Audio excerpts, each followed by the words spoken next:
ตื่นมากะสีแบบนี้แหละยุ่งอยู่เฮือนครัวเนาะต้มข้าวเปียกแล้วก็สิแม่นเฮ็ดอันอื่น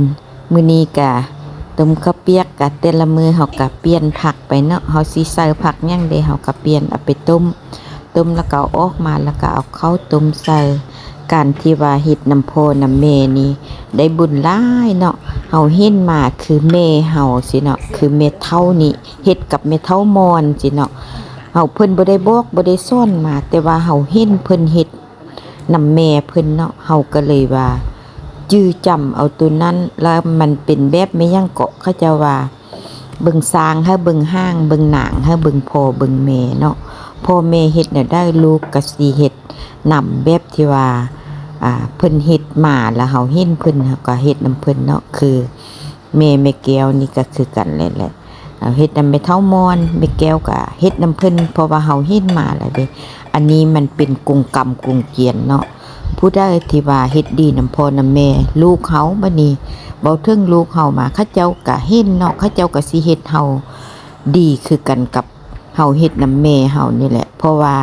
อันนี้บ่ทันได้บอกเขาเจ้าก็เรียนรู้เองเนาะฉะนั้นผู้ใดมีพ่อมีแม่ก็ต้องบวรบัดเบิ่งให้มันดีๆเด้อลูกเฮาสิได้เรียนแบบเฮาเท่ามาเฮาก็สิมีผู้เบิ่งผู้แยงเนาะโดยแม่แก้วก็เชื่อแบบนี้แหละเฮาคิดดีทำดี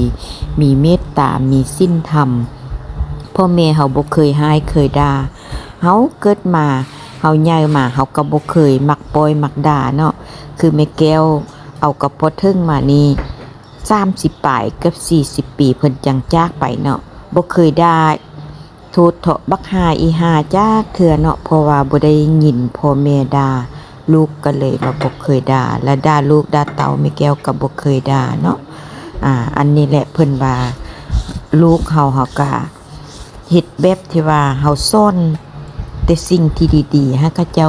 ก็จำสิแต่สิ่งที่ดีๆเนาะแล้วลูกก็สิบอกต่อแบบเฮาบอกต่อลูกพ่อแม่บอกเฮาก็บอกต่อเนาะโดยมาฮอดนี้ก็สิแล้วเนาะต้มข้าวเปียก เฮาเฮ็ดแล้วเฮามีความสุขเฮาก็เฮ็ดไปโลดเนาะเฮ็ดให้แม่กินเฮ็ดให้คนที่เฮารักกินโดยป้าเพิ่นก็สิไปป้อนมื้อนี้เพิ่นก็สิกลับละเพิ่นมาแต่ละเทื่อเพิ่นก็สมบัติสมมาแม่เฒ่าเนาะเพราะว่าแตะกี้เพิ่นก็แม่เฒ่าก็เคยเบิ่งลาวเด้ลาวป่วยแม่เฒ่าก็เบิ่งเนาะห้ามไปห้ามมาย่างจนบ่ได้เท่านั้นบัดนี้ล่ะก็ตอบแทนบุญคุณแม่แก้วก็คือกันกับแก้วมณีคือกันเนาะบางเทื่อเฮาเพิ่นเว้าหลายเฮาอยากหายคือว่าโอ้ยจะแม่นห้องเนาะสิเฮาก็ได้สมบัติสมมาเพิ่นเนาะวันสิ้น8ค่ำสิ้น15ค่ำก็ได้สมมาเพิ่นคือกันเนาะอันนี้ป้าเพิ่นเดินมาเพิ่นก็